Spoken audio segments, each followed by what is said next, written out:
Bonjour petits et grands lecteurs, j'espère que vous allez bien, on se retrouve pour un update lecture. Je voulais déjà vous remercier pour toutes vos commandes pour Une couronne d'os et d'épines. Je vous dis ça aujourd'hui parce qu'en fait le livre Moi quand je filme est sorti hier et je vous remercie beaucoup pour votre enthousiasme et de faire encore confiance à la maison d'édition. Donc merci, voilà, moi ça me permet de vivre, voilà, la maison d'édition c'est ma source principale de revenus et merci encore de soutenir ce projet là parce que voilà, par cet intermédiaire vous soutenez aussi la chaîne parce que la chaîne et la maison d'édition c'est la même chose pour moi.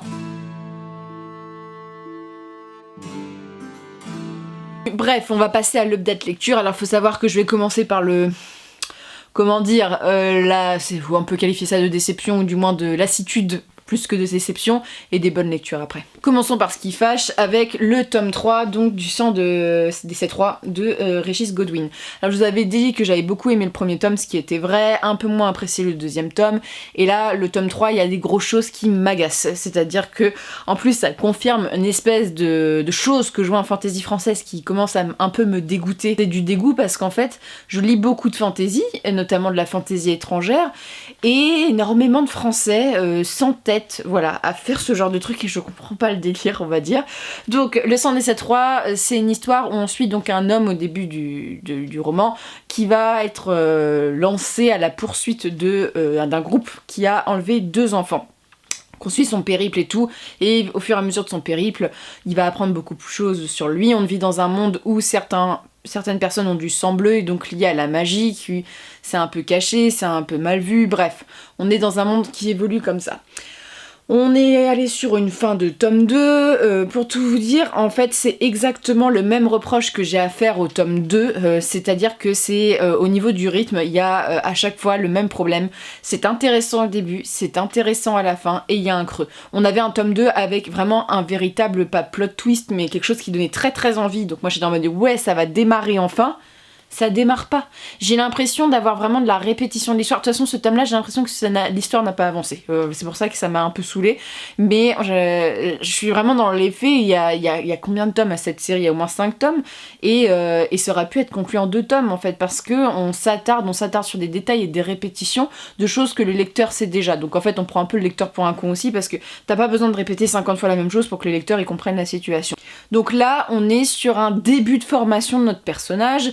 On attend encore, t'es en mode oui t'as appris que t'étais ça dans ce tome là, bah maintenant il faudra peut-être démarrer l'histoire, bah toujours pas, pour tout vous dire. Il y a certains personnages qui sont attachants, alors ça c'est le point positif, les personnages sont sympas, sympathiques, Orville il est très sympathique, on voyage, il y a quelques petites originalités notamment sur le traitement du sang bleu, il y a des choses qui sont bonnes en soi dans le roman de fantasy sans être non plus un roman hyper, on va dire original, mais je dois dire qu'en fait je suis un petit peu en colère contre ce livre, comme j'avais été contre Gagner la guerre. Là le truc c'est qu'on a déjà eu ça dans le tome 2, c'est un livre qui est extrêmement violent envers les femmes avec des descriptions physiques. Je sais pas quel est l'entêtement des auteurs masculins français à vouloir décrire des scènes de violence féminine, on a un délire en France avec ça, je pense que quand vous lisez de la fantasy vous allez vite vous en rendre compte au bout d'un moment. Moi qui lis un peu de fantasy française, c'est quand même drôle de retrouver absolument ce thème traité un peu de la même façon à chaque fois. Dans le récit ça justifié, contrairement à Gagner la guerre, il n'y avait pas ce côté moquerie que j'avais pas du tout aimé du personnage de l'acte en fait, parce que c'est pas un acte dont on rigole d'agresser des jeunes femmes, et même des femmes tout court, même des hommes, bref, l'agression n'est pas un truc dont on se marre, voilà, même pour rendre ton personnage un peu atypique. Je pense qu'on peut tous comprendre ça quand on connaît quelqu'un ou quand on a subi ce genre de truc, et donc dans ce tome-ci, déjà dans le tome 2, il y avait toute une violence qui était justifiée, parce que même si c'était trash une fois, on voit qu'en fait il y avait un certain groupe de personnages dans le livre qui essayent en fait d'engrosser les femmes nobles, et ils le font de manière non consentie. Le truc glauque, mais dans le récit ça justifie. Mais on le sait déjà, je veux dire, on le sait déjà qu'ils font des agressions et tout. Et là dans ce livre là, alors je sais pas combien il y a d'agressions, mais on te répète, on te remet des scènes d'agression, des scriptises, ils vont dans un village, ils vont agresser des femmes et tout, mais tu dis, mais on le sait déjà, et puis on a même pas besoin d'avoir la scène, je veux dire, t'as juste besoin de le sous-entendre. C'est quoi cette espèce de contemplation morbide de l'acte d'agression féminine. Je sais pas, il y a une espèce de truc dans ce livre où on a envie de montrer ça, répétitif, mais on a compris, quoi. Je suis pas là pour lire 36 scènes d'agression sexuelle, quoi. C'est bon, je pense qu'on est vite dans un monde où, en tant que femme, on en a déjà peut-être subi, vu, ou ayant des copines qui en ont subi, donc c'est bon, le sujet, on le connaît. Il y a de plus en plus d'hommes qui le connaissent aussi par le biais soit de leur vécu personnel, soit le biais des proches féminines qui le vivent. Donc voilà, je suis un peu agacée, mais pour le coup, j'étais en train de le lire dans une voiture, parce que c'est un livre qui est pas difficile à lire, et j'étais en mode, mais c'est une blague de remettre exactement le même genre de scène qu'on a eu au début, et qui n'apporte absolument rien, à part des pages de scènes d'agression sexuelle. Je sais, quel est l'intérêt, je ne sais pas, ça n'augmente, je veux dire, on sait que c'est les méchants, wouh, c'est les méchants, mais on sait. Voilà, je suis énervée parce que quand j'ai lu ça, j'ai fait, mais putain, c'est quoi le problème avec les auteurs français et cette thématique ? C'est quoi le problème ? C'est même pas... tu peux en parler, il y a plein d'auteurs qui en parlent, mais c'est quoi cette obsession à décrire la scène ? Du genre... voilà, je trouve ça hyper malsain, surtout que dans la majorité des cas, et ce que je vais dire, ça fait très longtemps que j'ai envie de le dire sur YouTube, mais dans la majorité des cas, c'est sur des femmes que ça se passe, et c'est des hommes qui écrivent ça sur des femmes. Et je suis en mode, mais mec, c'est bon, on est dans une ère, alors oui, on va encore dire que je suis féministe extrémiste, allez voir les extrémistes féministes, on en reparle, mais déjà c'est pas que ça arrive pas qu'aux femmes, donc en plus on pourrait représenter plus ça, parce qu'à part dans Outlander il n'y a pas ce genre de représentation, et en plus je trouve ça un peu malaisant que ça soit toujours des hommes qui écrivent ça. Je veux dire, il y a très peu de femmes, moi que j'ai lu en imaginaire français ou même en imaginaire, qui décrivent explicitement ces scènes. Ça peut être mentionné parce qu'on est dans le fantasy, on est dans des récits de guerre, c'est normal, c'est la guerre, ça fonctionne comme ça. Regardez ce qui s'est passé au Mali il y a pas très très longtemps, ça fonctionne comme ça. Mais le coup de cette obsession absolue des auteurs, et notamment français, et je dis pas tous les auteurs français, hein, heureusement qu'ils sont pas tous comme ça, s'évertuent à décrire des scènes qui sont dégueulasses, et en plus là c'est répétitif. Donc ça m'a déjà énervé dès le début du roman, pour tout vous dire, parce que je me suis dit, non mais déjà c'est répétitif, déjà c'est dégueulasse, et cette information je l'ai déjà. Ça sert à quoi à part être racoleur ?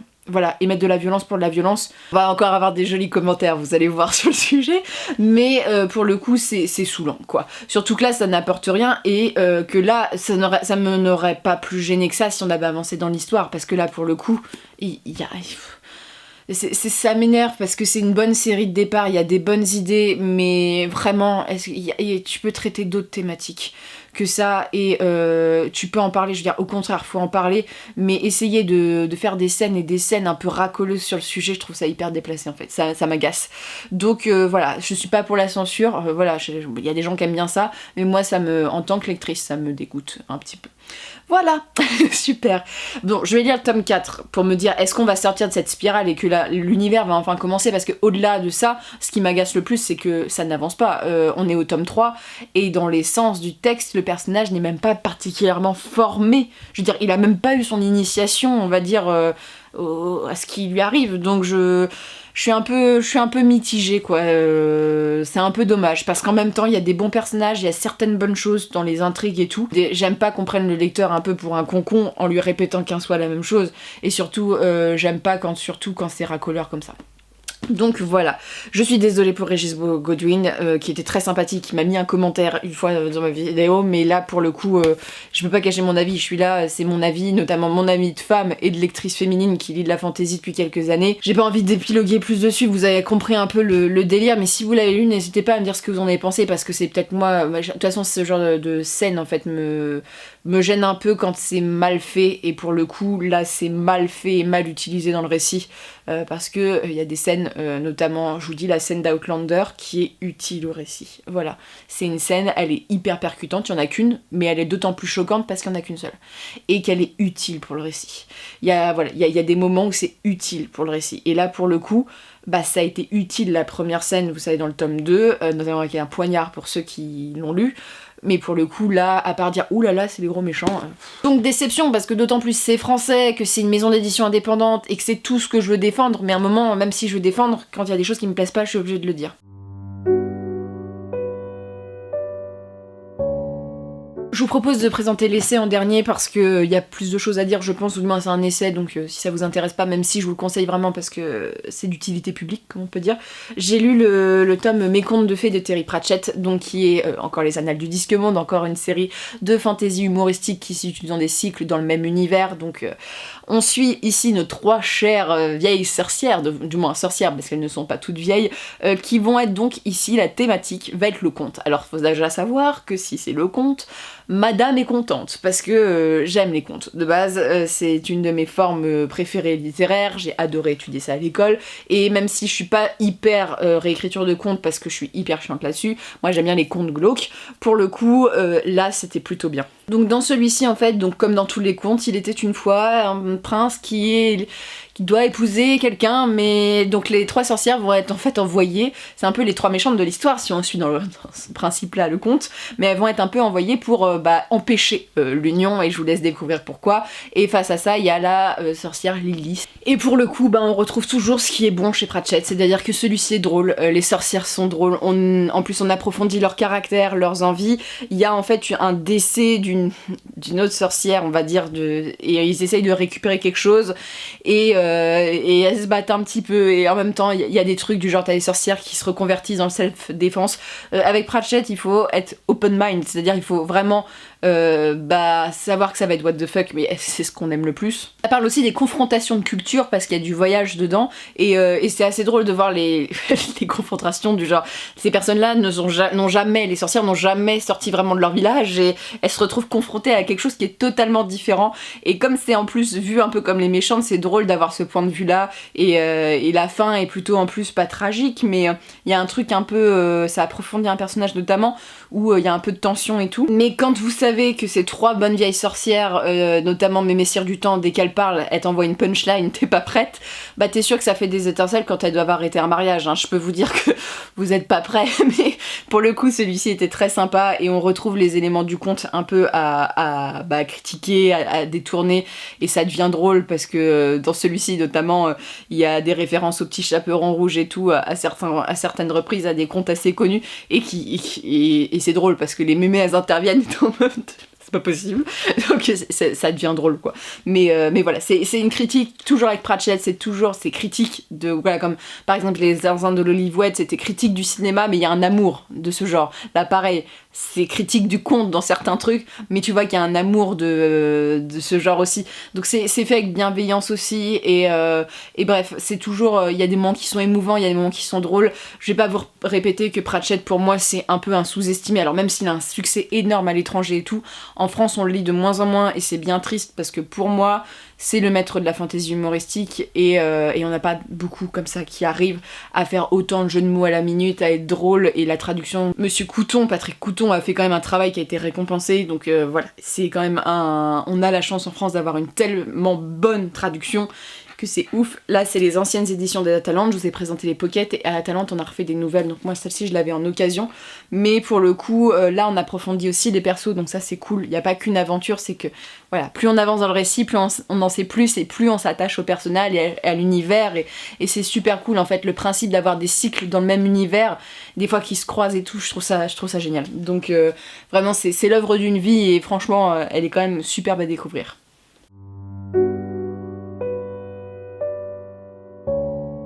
Là on va parler d'un essai que je juge d'utilité publique, mais j'aurais quand même des choses un peu plus négatives à dire, parce que je prends toujours en vue mon subjectif, même si j'essaie d'être objectif sur certains points. Là il y aura aussi des choses un peu plus subjectives, parce que dans les essais, voilà, il y a des choses un peu plus subjectives, je pense, qui peuvent ressortir face à nos vécus, face à plein de choses. Donc je vous présente Une histoire de genre de Lexi. Alors Une histoire de genre, c'est un livre que je voulais lire dès sa sortie. Lexi, elle a un compte Instagram, Aggressively Trans. C'est une fan trans qui parle beaucoup de ces sujets-là, et qui dénonce beaucoup les actes transphobes, et qui éduque beaucoup. Freya est en train de jouer avec les plastiques des livres qui sont encore à envoyer. Me revoilà, voilà.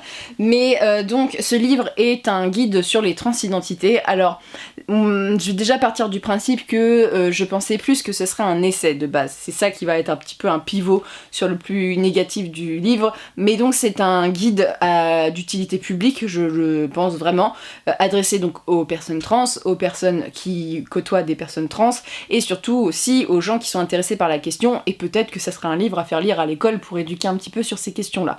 Faut savoir que les trans, pour beaucoup de gens, c'est des choses qui existent depuis très très peu. Il y a énormément de choses horribles même qui sont dites dans les médias, je ne sais pas si vous êtes un peu renseignés sur le sujet, mais vraiment hein, sur des plateaux télé, quand on voit autant de conneries qui sont débitées à la minute, ça fait peur. Bref, voilà, donc une personne trans, voilà, dans la transition trans, parce qu'il y a plein d'autres identités de genre qui sont présentées dans le livre, mais c'est une personne, donc je vais formuler avec mes propres mots, mais le livre le dit beaucoup mieux que moi. Une personne trans, c'est une personne donc d'identité par exemple féminine qui naît dans un corps d'homme, par exemple, qui va avoir des attributs masculins sexuels par exemple. Donc c'est un des exemples parce qu'il y a énormément de transidentités différentes, donc on va te parler d'autres choses qui sont les intersexes, bref, plein de choses différentes, il y a tout un guide, il y a beaucoup de définitions et tout qui sont données, c'est fait de façon très pédagogique et qui peut être lire par les adolescents et tout.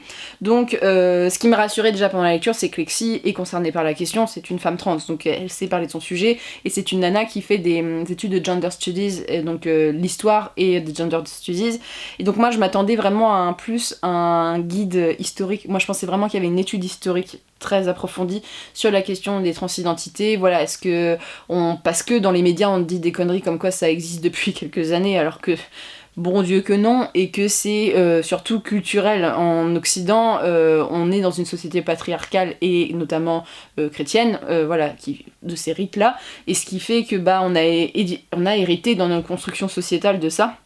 L'étude de sociologie qui est très très bonne dans le livre, mais en fait c'est pas du tout le cas. Il y a plein d'endroits dans le monde et dans l'histoire où il y a eu des cas où les identités de genre, il n'y avait pas que femmes et hommes distinctement identifiés dans la société, il y avait d'autres choses. Et donc ce livre va aller en plusieurs étapes. J'aime bien dans les essais vous lire un peu certains chapitres.